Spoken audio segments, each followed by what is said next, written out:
บัดកំណាបបាត់ពាក្យ7ក្រោមចំណងជើងថាអ្នកថែប្រឹងថែអ្នកបំផ្លាញប្រឹងតែបំផ្លាញ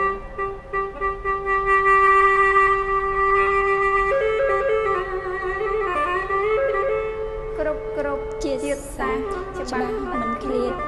មានប្រលឹងជាតិរបស់ខ្លួនពលរដ្ឋខំថែយ៉ាងខ្ជាប់ខ្ជួន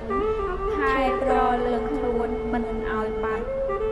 វប្បធម៌សាសនាប្រពៃណីទំនៀមអតីតមិនឲ្យប្រត់ប្រឹងប្រែងរក្សាដោយប្រតិបត្តិ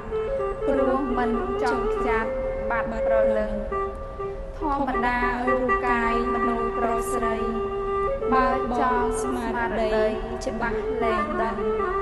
ឬឡប់សតិក្នុងពេលនឹង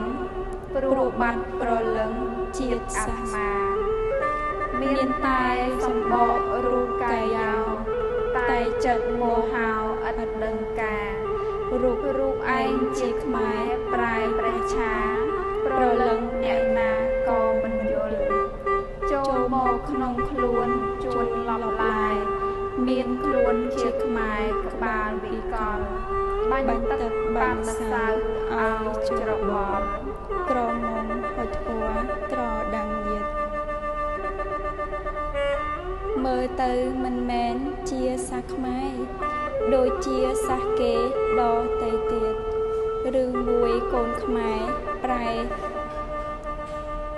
ចៅប្រលឹងជាតិបាត់យកគេ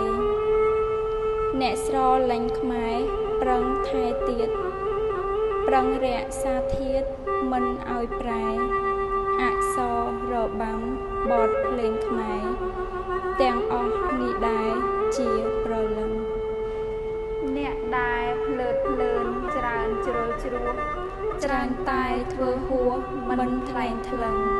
ខំប្រឹងបំផ្លាញនៅប្រលឹងមិនដឹងថាអាចនាំឲ្យជាតិអន្តរាយវិនាសព្រោះតែខ្លួនមិនព្រមថែទួនជឿល្បិចស្នៀតពួកចៅមហត់បងប្លន់ជាតិតែងប្រើល្បិចស្នៀតចង់បានខ្មែរខ្ញុំនាមននសុខកើតទុកព្រួយខ្លាចជាតិរលួយព្រោះក្មេងប្រែព្យាយាមបំបត្តិប្រលឹងខ្មែរក្មេងក្រោយអស់គេលែងបានលួនហើយជនបច្ឆាឈប់វងវែងព្យាយាមស្វះស្វែងរកអំនួត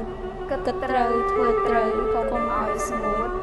ស្រួលអួតប្រាប់គេថាខ្មែរខ្លាំងរៀបរៀងដោយលោកគ្រូននសុខការបរិច្ឆេទថ្ងៃអាទិត្យទី21ខែមេសាឆ្នាំ2021